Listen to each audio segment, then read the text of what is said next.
Je cède maintenant la parole à M. le député de Rosemont. Monsieur le Président, on est ici pour faire une recommandation unanime au gouvernement au sujet de la plus grande protection des citoyens du Québec, qui sont tous à la fois clients et actionnaires d'une des plus belles entreprises de notre histoire et d'une des plus belles entreprises dans l'Amérique du Nord, qui est Hydro-Québec.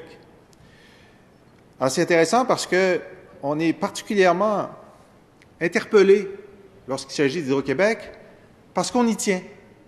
On y tient, ça fait partie de notre identité, ça fait partie de notre fierté.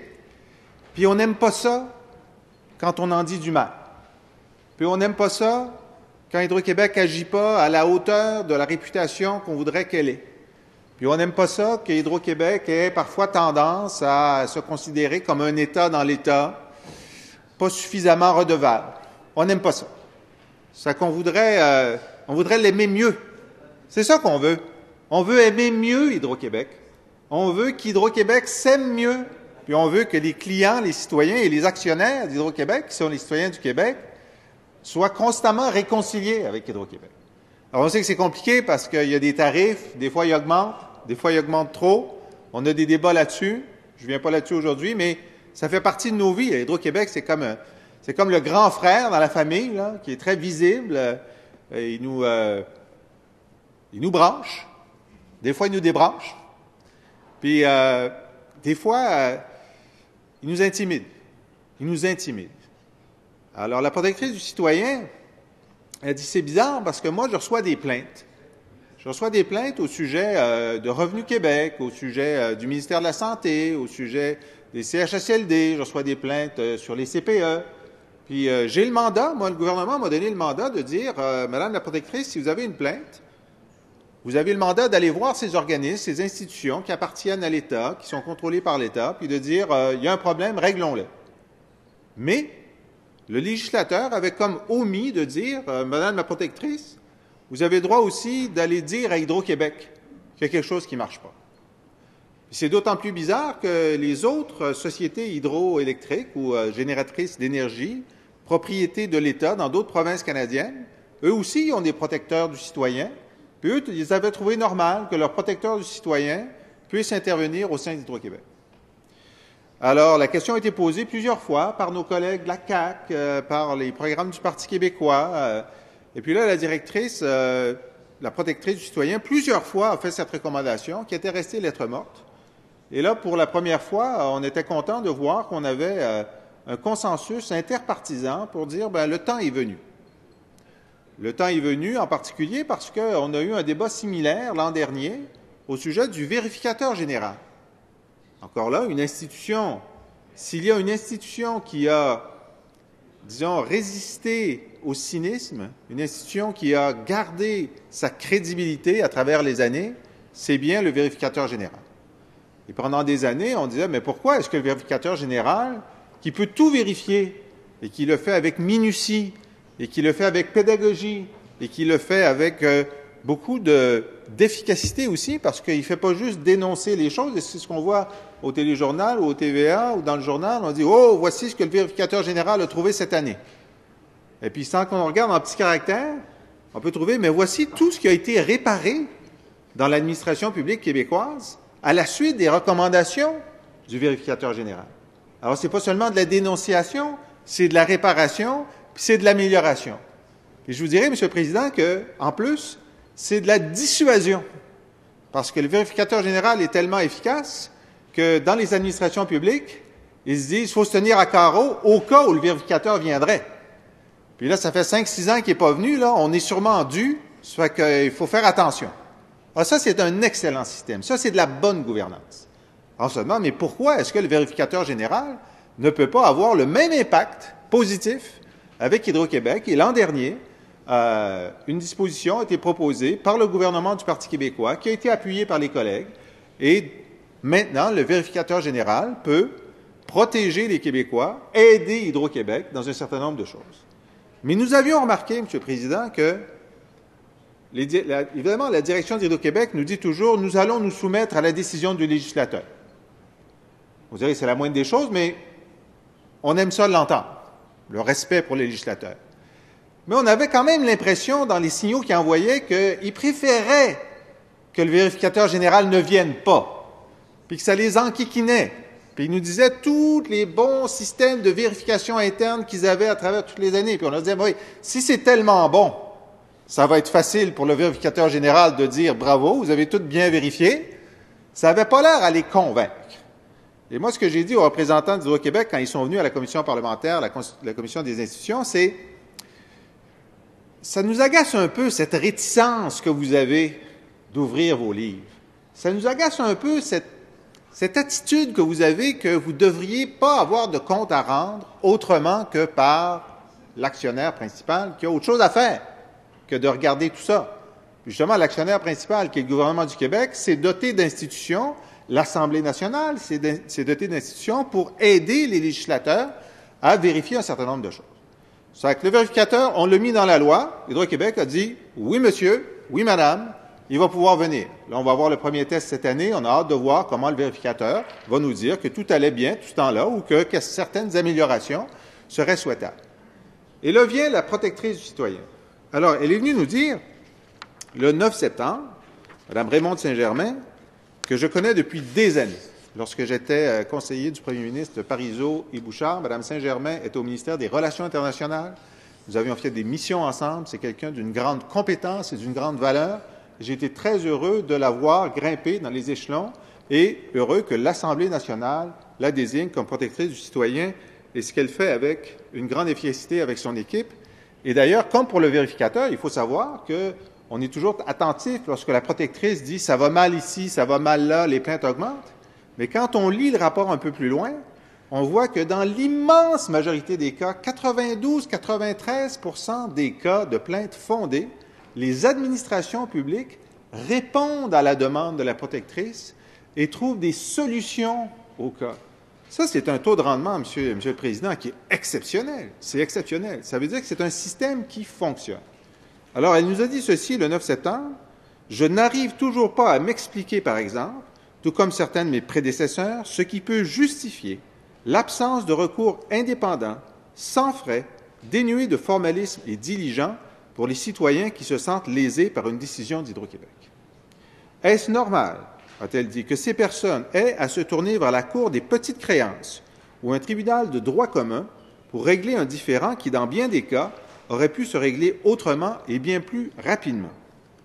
Pourquoi les citoyens concernés, qu'il serait ici réducteur de qualifier de simples clients, doivent-ils être privés d'un tel recours quant à la qualité des services rendus par cet organisme public qui est Hydro-Québec et en situation de monopole, parce qu'on n'a pas le choix. Si on n'est pas content du service de Bell, on peut aller à Vidéotron ou inversement.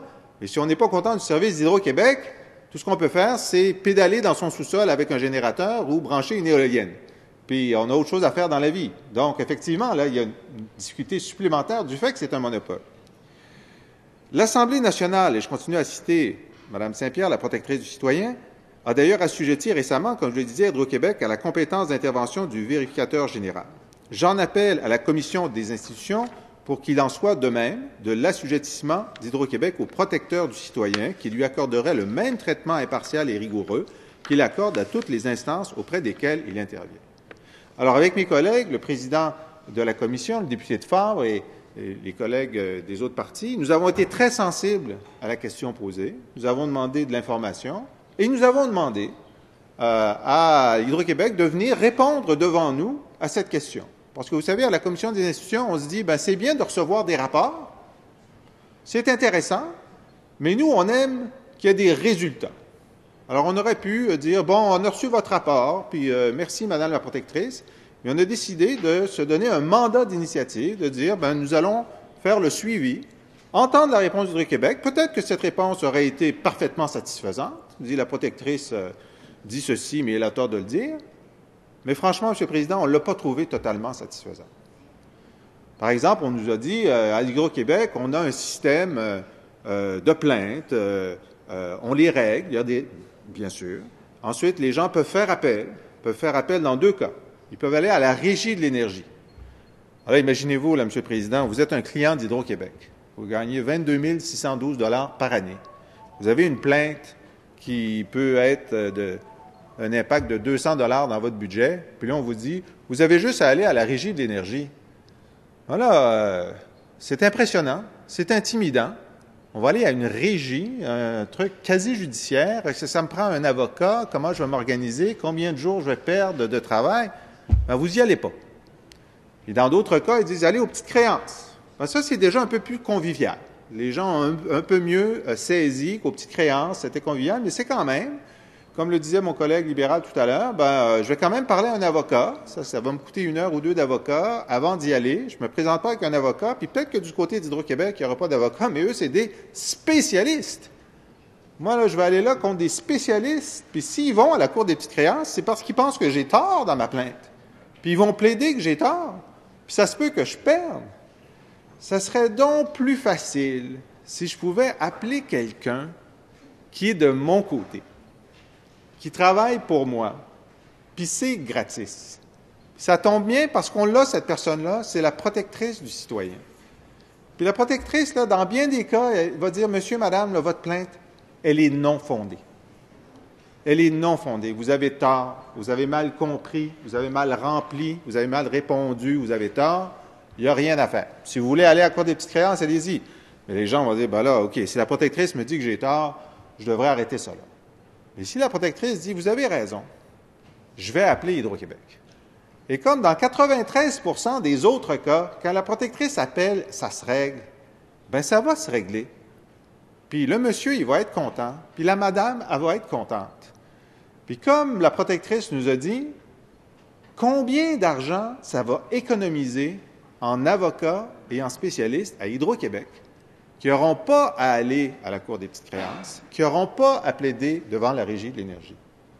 Alors, c'est pour ça que moi, je me suis dit, disons qu'Hydro-Québec n'avait pas pensé à ça. Maintenant, la protectrice leur a expliqué ça. Je me serais attendu à ce qu'Hydro-Québec dise, ça, c'est une bonne idée.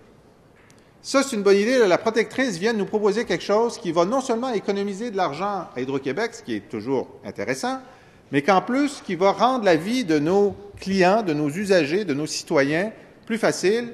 Je propose au gouvernement de m'assujettir à la protectrice du citoyen. Moi, j'aurais aimé ça. J'aurais aimé ça qu'ils disent ça. Je trouve que ça aurait été bon pour leur image, ça aurait été bon pour leur ouverture, ça aurait montré qu'ils sont proches des gens puis ils veulent aller au-devant des besoins. Évidemment, ils ont dit, si le législateur veut voter ça, on va dire oui. Puis on est content qu'ils disent ça. Mais ils ont beaucoup résisté. Ils ont résisté. Ils ont dit, c'est pas nécessaire, ça va faire de la duplication. De toute façon, les plaintes que reçoit la protectrice, on ne sait même pas si c'est les mêmes plaintes qu'on reçoit nous. Ah, j'ai dit, c'est une bonne question, Monsieur le vice-président. Avez-vous demandé à la protectrice de vous montrer ses plaintes? Il a dit non. Puis il a dit, ce serait une bonne idée. Ben, j'ai dit, ça fait des années que ça dure, ça aurait été une bonne idée pendant des années. Puis là, j'ai pas aimé ça, cette réponse-là. Il n'avait même pas voulu savoir c'était quoi les plaintes. Il aurait pu nous dire, écoutez, on les a regardées, les plaintes, puis essentiellement, on les a eues, ou il y en a 15% qu'on n'a pas eu, puis ça nous a dit quelque chose qu'on ne savait pas. Non. Alors, raison de plus d'envoyer la protectrice, parce que cette soif d'ignorance d'Hydro-Québec pour les plaintes de citoyens à la protectrice du citoyen, ce n'est pas un bon signal. Ce n'est pas un bon signal. Donc, on est parfaitement justifié. Alors, on dit des plaintes portées à la protectrice au sujet d'Hydro-Québec. En 2010, il y en avait 230. En 2011, il y en avait 260. En 2012, il y en avait 210. Puis en 2013, il y en avait 310. Puis ça, c'est... Bon, il y a des gens qui appellent la protectrice sans savoir si elle a le mandat d'aller à Hydro ou non. Mais il y a des gens qui vont sur son site Internet maintenant, puis qui regardent, puis qui voient qu'Hydro-Québec n'est pas là, qui font la plainte quand même. Donc, il faut penser que ce n'est pas le nombre de gens qui voudraient porter plainte, ceux qui ont porté plainte. C'est ceux qui ont eu assez de front pour le faire. Alors, mon collègue disait tout à l'heure, Hydro-Québec a reçu, sur une période là, qui m'échappe, 5 538 plaintes. Ils les ont gérées. Mais effectivement, dans 1033 cas, il n'y a pas de recours, même à la Régie de l'énergie, même aux petites créances. C'est terminus. On fait la plainte, Hydro-Québec répond ou ne répond pas, terminus. Et sur ces 1033 plaintes qui n'ont pas de recours, je ne dis pas qu'elles ne sont pas traitées par Hydro-Québec, mais il n'y a pas de recours, la majorité sont sur la qualité du service à la clientèle. Tu sais, là, il y a un problème, parce que le service à la clientèle, c'est censé être le bout de ton entreprise qui est la plus gentille avec les clients. Ils sont payés pour servir les clients. Ils sont payés pour être plus polis que la moyenne des ours. Ils sont payés pour dire quel est le problème, je vous écoute, j'ai mal compris, pouvez-vous recommencer, on va vous parler, on va prendre tout le temps nécessaire. Tu sais, même si tu penses que le client a tort, là, c'est ta job d'être super gentil, on va vous rappeler, on va vous revenir, finalement, on pense que vous avez tort, peu importe. Mais il y a une façon de dire à quelqu'un que sa plainte est non fondée. Et comment ça se fait que le principal groupe de plaintes qu'ils ont, c'est sur la qualité du service à la clientèle? Et nous, on était là, du Parti libéral, du Parti québécois, de la CAQ. Pas sûr que Québec solidaire était là ce jour-là, mais on leur a dit, savez-vous là que non seulement vous recevez des plaintes, la protectrice reçoit des plaintes, mais nous, dans nos bureaux de comté, on est des gens d'ombudsman, des gens qui se plaignent d'Hydro-Québec. On en reçoit, puis je vous vois approuver de la tête, Monsieur le Président, dans votre comté, dans nos comtés, là, le nombre de gens qui viennent demander à nos assistants, nos assistantes de travailler pour eux sur des plaintes d'Hydro-Québec, c'est le principal poste de dépense qu'on a dans nos cas de comté. Je ne dis pas que c'est la majorité ou le tiers, là, mais je dis que c'est le principal. On a CHSLD, on a aide sociale, on a centre local d'emploi, on a immigration. On a beaucoup d'immigration. Puis le président de la Commission des institutions sera d'accord avec moi. Si on était un pays indépendant, on pourrait répondre tout de suite. Bon, mais on est obligé de les renvoyer souvent, bon, évidemment, au ministère de l'Immigration si on peut, mais de renvoyer aux députés fédéraux. Ça vaut ce que ça vaut. Mais bon, en tout cas, on fait ce qu'on peut. Hein? On fait ce qu'on peut. Mais effectivement, moi, j'ai été frappé. Je suis un nouveau député. Je suis ici depuis, 2 ans à peu près, un peu plus de 2 ans. Le nombre de cas d'Hydro-Québec qu'on a, et vous savez ce qu'on fait? On signe des procurations. On dit, Madame, Monsieur, écoutez, votre cas, on va s'en occuper, signer une procuration. Et donc, l'adjoint du député devient l'avocat du client, l'avocat de l'usager. Puis ça, il y a des sous là-dedans. Là. Moi, ça me fait plaisir. Ça fait partie de notre travail. On les écoute. On règle leur cas. Mais il me semble que ça devrait être Hydro-Québec ou la protectrice du citoyen. Ça libérera du temps de député et de son bureau pour travailler sur d'autres choses que ça. Alors ça, on a dit ça aux gens d'Hydro-Québec. Ils avaient l'air étonnés. Ils n'avaient pas l'air certains. Puis moi, j'aurais aimé leur dire, écoutez, venez rencontrer nos adjoints, là, ou venez vous asseoir pour faire des cas de comté avec nous, pour rencontrer ces clients-là. Alors donc, la conclusion qu'on en a tirée collectivement, c'est qu'il y avait un problème avec la gestion des plaintes à Hydro-Québec. Est-ce que c'est un problème colossal? Non. Est-ce que c'est un problème catastrophique? Non. Et c'est un problème suffisamment présent pour qu'on pose un geste qu'on aurait pu poser de toute façon, c'est-à-dire de donner un recours supplémentaire aux Québécois, la protectrice du citoyen, une institution connue, respectée, efficace. Et je vais terminer, Monsieur le Président, là où j'ai commencé.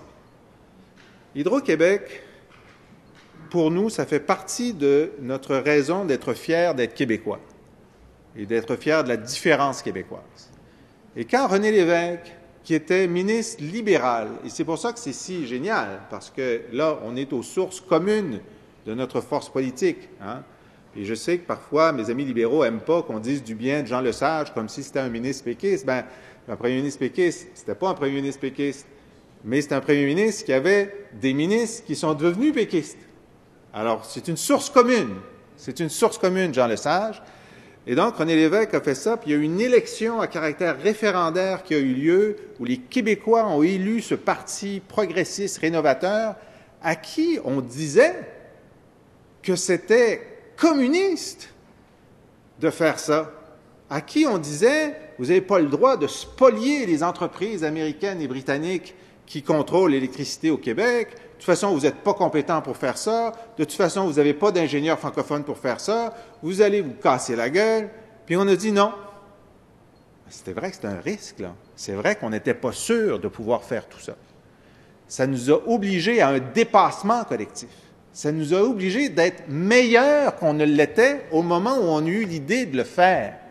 Et quand on a créé Hydro-Québec, puis qu'on a fait la Manic, puis qu'on a fait ces lignes de transmission à longue distance, on est devenus les meilleurs au monde, on est devenus les meilleurs ingénieurs électriques au monde, puis qu'on a fait ça en français.